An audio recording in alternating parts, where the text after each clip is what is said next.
है गाइस, चलिए आप लोग को दिखाते हैं अपने ईदगाह जो अपने गांव में मेरे गांव में है। और इतना बड़ा ईदगाह है कि आपको इसमें 7 से 8 गांव जो है इसमें आकर के नमाज़ पढ़ते हैं एक साथ। तो चलिए ईदगाह के बारे में हम आप लोगों को कुछ थोड़ा सा बताते हैं और कितना बड़ा ये दिखता है वो आप लोग को दिखाते हैं। तो ये पीछे साइड का ये भाग है। और देखिए ये जितना भी अभी पिलर है इसको भी अभी इस पर भी छत ढलाई करना बाकी है। तो ये जो छत ढलाई होगा इसमें 3 पार्ट में होगा।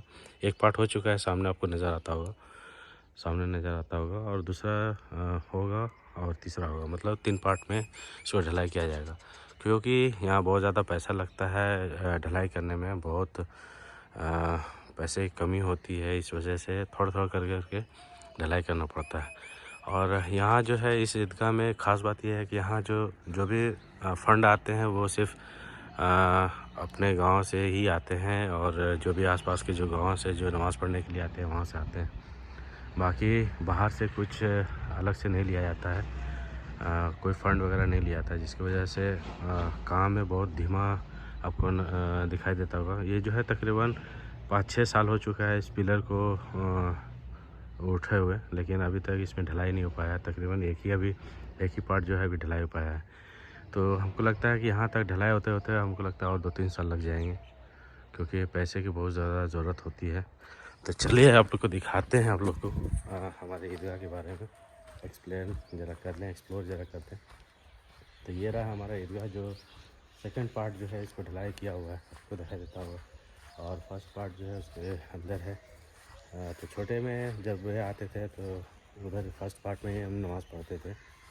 और तकरीबन 20-25 साल के बाद जब हम फिर से वापस आए तो देखें कि ये सेकंड पार्ट का ढलाई हो चुका है। तो देखिए यहाँ जो है बालू वगैरह भी रखा हुआ है कुछ काम करने के लिए। तो काम धीरे धीरे होगा, जैसे जैसे फ़ंड आती है उसके हिसाब से पैसा जैसे जैसे होता है। जैसे अभी जो है धान की तैयारी हुआ है, तो उसके बाद जो है धान का जो चंदा होगा, धान जो सबके घरों में जो इन सबके घरों से जो धान लिया जाएगा, उसके बाद जो पैसा जो धान बेचने का जो भी पैसा होगा, उसके बाद आगे जैसे ये अभी बालू खरीदाया है, उसके बाद सीमेंट खरीदाएगा या फिर गिट्टी वगैरह खरीदाएगा। तो इसी तरह थोड़ा थोड़ा करके काम होता है। और ईदगाह आपको बहुत बड़ा आपको नज़र आएगा। मतलब तकरीबन यहाँ जो है 3 से 4 हज़ार आदमी नमाज़ पढ़ते हैं एक साथ। और ये सिर्फ आपको ईद बकरीद में ही नहीं, बल्कि अक्सर आप जुमे के दिन जब भी आएंगे तो आपको तकरीबन 200-300 आदमी आराम से आपको देखने को मिल जाएंगे नमाज़ पढ़ते हुए। तो हर जुमा ऐसा लगता है कि एक त्यौहार की तरह ऐसा आपको महसूस होगा जब भी आप यहाँ नमाज़ पढ़ने के लिए आएंगे। तो काफ़ी अलग है और काफ़ी शानदार है। और बहुत खुश नसीब हैं कि हमारे गांव में इस तरह का ईदगाह है और हम यहाँ आकर के नमाज़ पढ़ते हैं। आप लोग भी जानते होंगे इस ईदगाह को। और यहाँ जो है मरकज़ है बहुत बड़ा, ये मरकज़ भी है, जो कि यहाँ तालीम वगैरह होता है। कभी हर साल इज्तिमा वगैरह होता है, तालीमी इज्तिमा वगैरह भी होता है हर जुमेरात को। यहाँ आकर के यहाँ पे बहुत सारी चीज़ें बातें होती हैं, बहुत बातें होती हैं हर चीज़ों के बारे में।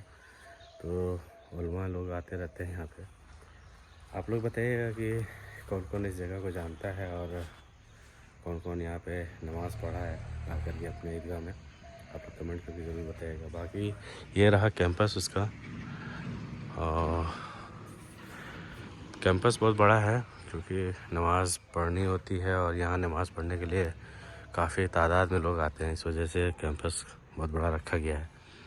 और ये हम अभी नीचे का ही पार्ट दिखा रहे हैं, ऊपर में अभी कुछ बना नहीं है, क्योंकि हमको लगता है कि जितना अभी बना है उसको इतना ही डबल बनाने में हमको लगता है कि अभी बहुत समय लगेगा भाई अभी। क्योंकि अभी ये जो पिलर अभी खाली पड़ा हुआ है, इसको ही अभी बनाने में हमको लगता है और 2-3 साल लग जाएंगे।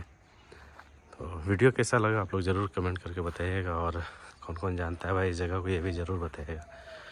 Thank you.